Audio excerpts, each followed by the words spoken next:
नारायण ने बोला, लक्ष्मी आज शनिवार का दिन है, जिस दिन अपन इस दरिद्रता से मिलने के लिए पीपल के पेड़ के नीचे आए हैं। हिंदू धर्म में ये दिन पीपल के वृक्ष के लिए पूजनीय होगा। जो भी शनिवार के दिन पीपल के वृक्ष की पूजन करेगा, दूध चढ़ाएगा या मिष्ठान का भोग लगाएगा, लक्ष्मी और नारायण उसके घर में प्रवेश कर जाएगा। तो आप शंकर जी की कथा करते हो, आपको नहीं मालूम कि गणेश जी कब फ्री रहते हैं? हमने कहा गणेश जी फ्री रहने का केवल एक समय होता है, एक टाइम होता है, एक पल होता है, एक घड़ी होती है कि गणेश जी महाराज हमारे घर में आ गए। गणेश जी की सबसे पहली जो आरती हो, उस आरती के समय पर अगर धूप बत्ती जलाई जाए या गोबरी को जलाकर उसमें गूगल छोड़ी जाए और गूगल छोड़ने के बाद गणेश जी का नाम ध्रुम वर्ण कह दिया जाए, तो गणेश जी को तुम्हारे घर की पूजा स्वीकार करना पड़ती है। बस वो समय हम जानते। हम तो बस उतना जानते हैं कि शिव महापुराण में लिखा और मुद्गल पुराण में लिखा, गणेश पुराण में लिखा, गणेश जी का एक नाम होता है ध्रुम वर्ण। क्या नाम है? ध्रुम वर्ण गणेश जी का एक नाम होता है। जब हम धूप जलाकर और धूप लगाने के बाद में गणेश जी की सबसे पहली आरती करने के पहले अगर हम सबसे पहली आरती गणेश जी की कर रहे हो, अपने घर में स्थापना कर रहे हो, बिठा रहे हो, और तुम चाहते हो कि गणेश जी मेरे घर में आके मेरी पूजा को स्वीकार करें और जो मांगू मेरा गणेश मुझे दे 10 दिन के अंदर, तो पहला नाम लेकर पुकार लेना ध्रुम वर्ण विनायक, बैठो, बस काम हो गया। वो फ्री होकर आता, वो बैठता, अलमस्तता में बैठता। वो ध्रुम वर्ण विनायक साधारण, उसका केवल नाम उच्चारण कर कर भी अगर विराजित किया जाए, वो आया, स्वीकार करेगा। 10 आप अभी तक बिठा लेते थे सिद्धि विनायक आओ, मयूरेश्वर आओ, भगवान को बल्लेश्वर पधारो, आपने बुलाया, आया, वो बैठा, वो ऐसा नहीं कि नहीं बैठा, पर हमें समय का भान नहीं हो पाया। हम किस समय पर भगवान को रिझाएं? परमात्मा को रिझाने का कोई समय होता है? भगवान को तो जब तुम्हारी मर्जी पड़ जाए, जब तुम्हारा दिल कर जाए, तब मेरे भगवान को रिझाने का प्रयास करो, वो तुम्हारे करीब में आकर बैठ जाएगा। जब तुम्हारा मन पड़े, जब तुम्हारी मर्जी पड़े। चतुर्थी की कथा तो आप लोग पढ़ते होंगे, जो लोग पढ़ते हैं उनको मालूम होगा। चतुर्थी की कथा में लिखा है, चौथ माता के व्रत में वर्णन किया गया है कि वो आखा दाना जो रखा जाता है, मान लो कोई जरूरी काम होता है तभी आखा दाना को रखा जाता है, संभाल के रखते हैं कि हम इस काम के लिए जा रहे हैं और हमारा ये कार्य सफल होना चाहिए। तो जिसने चतुर्थी का व्रत करा है, जिसने चंद्रदेव का पूजन करा, चतुर्थी का व्रत करा, वो गणेश जी से विनती करके वहां से 2-4 आखा दाना उठा ले और जो व्यक्ति का काम अटक रहा है अपने ही घर का, पर दूसरे कुल को नहीं देना, अपने ही कुल के अंतर्गत जो काम अटक रहा है उसकी जेब में, उसके पल्लू में उस चीज को रख दिया जाए। तो चतुर्थी जो अगली आती है, जैसे आप महीने की करते हो तो महीने की, और आप जैसे करते हो कि 4 अलग बड़ी बड़ी चतुर्थी करते हो, तो उसके अनुसार आपका कार्य सिद्ध होता ही है। उस आखे दाने का इतना महत्व होता है क्योंकि चतुर्थी का व्रत करने वाली माता जब व्रत करती है तो स्वयं चतुर्थी की कथा में लिखा हुआ है कि पार्वती जी गणेश जी से चतुर्थी की कथा बचवाती। चतुर्थी की कथा बाची किसने थी? स्वयं गणेश जी महाराज ने। और सुनी किसने थी?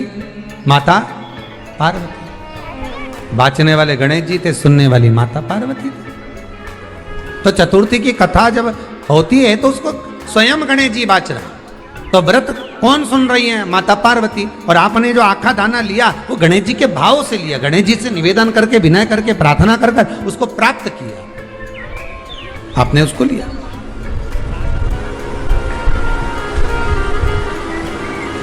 फल प्रदान कर देता, कार्य की सिद्धता देता। और एक और चीज ध्यान रखिएगा, जिसको पथरी की बीमारी हो या किडनी लीवर में कोई तकलीफ उत्पन्न हो जाती है, डायलिसिस चल रहा हो या डॉक्टर बोल रहे हो कि चेंज करना पड़ेगा, तो उसके पहले कोई सी भी 4 चतुर्थी, कोई सी भी 4 चतुर्थी, सफेद दुर्वा जब गणेश शिव महापुराण की कथा बातचीत थी पिछले वर्ष की, शायद हमारे चैनल पर डली होगी, आप जब जाएंगे तो उसमें प्राप्त होगा। तो सफेद दुर्वा, और दुर्वा का भी वर्णन करा था कि दुर्वा कहाँ से उत्पन्न हुई थी, दुर्वा का भी व्याख्यान वर्णन करा था कि दुर्वा का महत्व क्या है, इसको अमृत क्यों कहते हैं, उसका भी वर्णन करा गया था कि सारे पेड़ पौधों को काट कर पटक दो वो सूख जाते हैं, पर दुर्वा को भले काट लिया 1 साल बाद वापिस ले जाकर डाल दो और पानी के अंदर दुर्वा हरी हो जाती है, अमृत कहते हैं उसको। तो उसमें सफेद दुर्वा, जिसका किडनी लीवर का प्रॉब्लम होता हो उसको सफेद दुर्वा बालचंद्र का स्मरण कर कर 7 बार घुमाकर वो सफेद दुर्वा सुबह के समय खाली पेट थोड़ी सी दुर्वा का भाग दांतों से चबा चबा कर उसको निगल लेना चाहिए। पथरी होती है तो 15 से 20 दिन में वो बाहर निकल जाती है, किस मार्ग से निकले, यूरिन आदि के माध्यम से वो बाहर हो जाती है।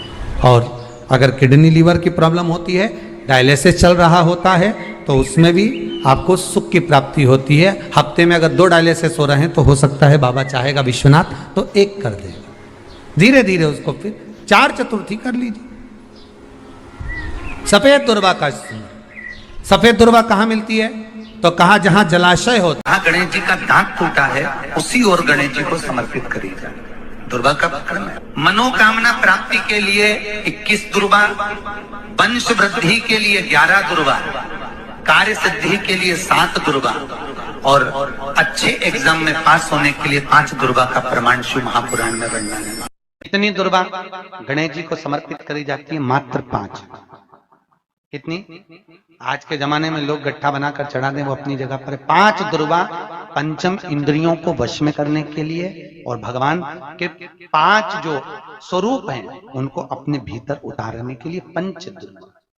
और दुर्वा में भी 3 गांठ। जब दुर्वा समर्पित करी जाती है तो उसमें नीचे दुर्वा की डंडी पर गांठ रहती है, 3 छोटी छोटी गांठें होना चाहिए।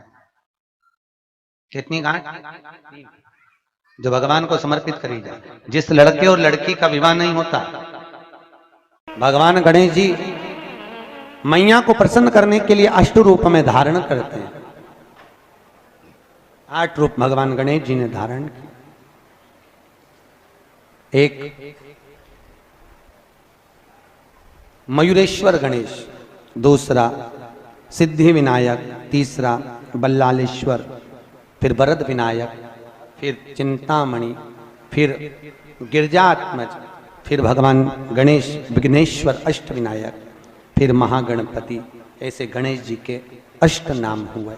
उस समय तिजोरी के अंदर जो गणेश की प्रतिमा रखी जाती है किस नाम से रखी जाती है?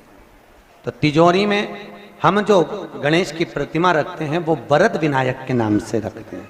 कौन सा गणेश? वरद। वरद विनायक के नाम से तिजोरी में गणेश रखते हैं। और वरद विनायक के नाम से गणेश जी तिजोरी में रखाते हैं। आपको कथा में कहा था, घर में सीधी सूंड का गणेश और व्यापार व्यवसाय ऑफिस में उल्टी सूंड का गणेश होना चाहिए। उल्टी सूंड का गणेश होना चाहिए। वरद विनायक को तिजोरी में। जब मकान का गृह प्रवेश होता है तो गणेश जी की पूजन जो दरवाजे पर करी जाती है उसे सिद्धि विनायक गणेश कहते हैं। कौन सा गणेश?